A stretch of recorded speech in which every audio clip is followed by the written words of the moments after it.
Today I'm going to show you some easy ways to get unpredictable handles. First one, practice this on your own. Then you're going to practice it like in one-on-one, just like, like a training type session. And then you're going to practice it in games. A lot of these really follow that same process.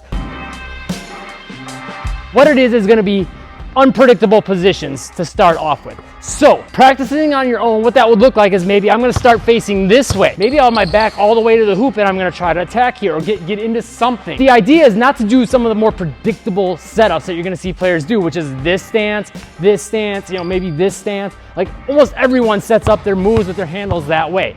You don't see a whole lot of players get this way or this way. Steph Curry will do that, Kyrie Irving will do it, and you can see when they do it in their game, it throws defenders off.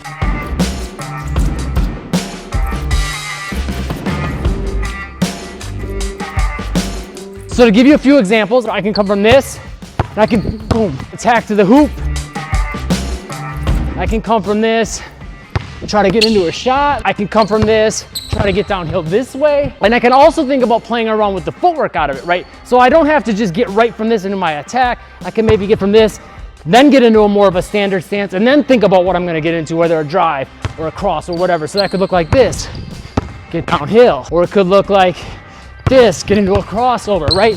Play around with it, all these kind of funky, weird, unorthodox positions, and work on getting into things quick or using them to set up another move. Next way to be unpredictable, and I'm gonna give you a way to take this next level at the end of the video, so stay tuned for that.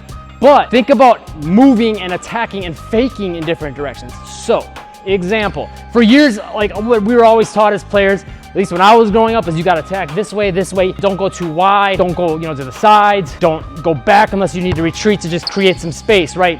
What you're seeing now in more of today's game is players, okay, I'm gonna attack to the side to see if I can get an angle to get the shot off, or maybe get downhill, or maybe get the defender to commit and now I can cross over. Maybe I get into the paint and we're always taught, oh no, you gotta keep going strong to the rim. You're seeing players here get into side steps to create an angle to maybe get a shot off, but a lot of times defense kind of legs back and tries to recover, and then boom, they'll come back and drive, or they'll come too far this way and they'll attack back this way, or even do sort of like a Euro step type of a thing. Think about getting more to some of those unorthodox angles, not just these 45 tight to the defender's hips attacking type angles. Get out a little bit wider on occasion, but use that as a way to set up. 9 times out of 10, if I'm gonna try to get past my defender, I do wanna get tight and I do wanna seal them, but I can use these wider angles to maybe set up a shot or set up another move. This is not my attack. Think of more of these side movements and wide angles and wide attacks and step backs as a way of me setting up different types of movements. Again with this, think about playing around with it and freestyling with it on your own, then one-on-one, then once you start to get comfortable with it, bring it into some games. Next way to be more unpredictable is something you're starting to hear a little bit more often. Think about using your feet to use negative steps. So it used to always be, we want to be efficient with our steps and we always want to be moving forward, because a step backwards, we're wasting energy. However, what a lot of people don't realize is when I step back, what that's doing is getting some energy into this leg and momentum. So now I got this spring action in my ankle, in my knee, and my hip, so I can push off and be more explosive forward, number one. Number two, I can use that to make it seem like I'm doing what? I'm coming back, I'm retreating, right? So right as I'm about to go forward, I'm coming back, giving the defender a reason to think, oh, he's coming back, so they're gonna close out here, boom. Now I can be unpredictable with my setup and get past them. But we can also be unpredictable with those negative steps a couple other creative ways. Example, we could think about it not being so much of a step back always. We could think about stepping a little more to the side. You'll see this a lot with players. They'll do these steps to jab into a Tim Hardaway UTEP two-step, go between the legs and fake this way, boom, and then get back forward. But we can also get creative in other ways.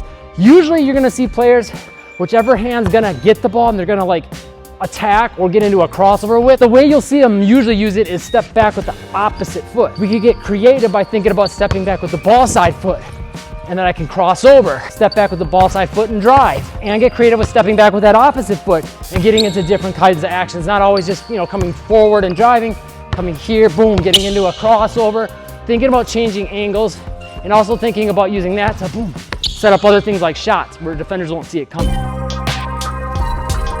Now here's where we take it next level.